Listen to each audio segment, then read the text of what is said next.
Sonya Deville's current storyline with both Shayna Baszler and Naomi is not being considered a high priority by the WWE, with a serious worry that it will sort of fade into the background over the course of the next few shows. Hi everyone, I'm Tom Colohue, and if you're watching on YouTube, please do remember to click that like and that subscribe button, just as we get into this piece of news. Sonya Deville is back as an in-ring talent, having been brought back for the feud with Naomi. There were a number of potential returns planned for her, including working with Liv Morgan in the build to Money in the Bank, but this is the story they've gone with, largely at that time because of the injury to Bayley and the unavailability of Sasha Banks. They've even thrown Shayna Baszler in there for good measure to act on her behalf.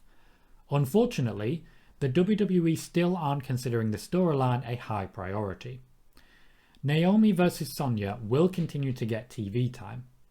The plan is to have it featuring in some small but significant way every single week, much like a number of other storylines that weave together. Paul Heyman has been involved in the writing, or at least has offered advice and guidance for this storyline, and the focus is on developing and delivering a long, slow build-up to a crescendo. That crescendo, of course, would be Naomi defeating Sonya Deville. How Shayna Baszler plays into this? That's a bit of a confusing one. You see, the plan, unfortunately, has already changed and pushed back so many times. At this point, I'm genuinely concerned that this might all end with Naomi putting down Shayna and her push with it, because Shayna Baszler is there as a buffer to keep Deville from getting too involved too early. This is basically standard video game boss stuff.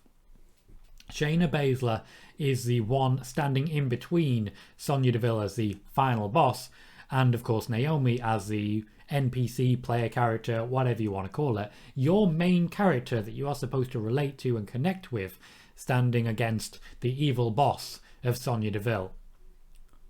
Or like Mr. McMahon, but in Sonya Deville form. Just Miss Deville? Doesn't quite have the same ring to it, although it's Deville, so of course it kind of does.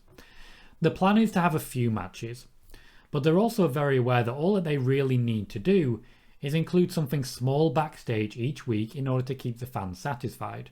And honestly, they've been doing that so far, and it has been pretty effective. The WWE would rather give you a rematch between Mansoor and Ali in the ring. They'd rather give you another F5 from Brock Lesnar. They'd rather show you a new vignette for Aaliyah or the Viking Raiders, instead of getting this match into the ring.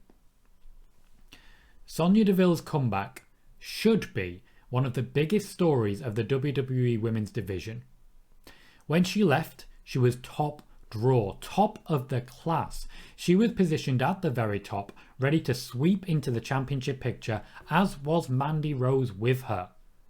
Her return isn't so much being ignored as simply not being given any gravitas, not being given any love, not being given any attention.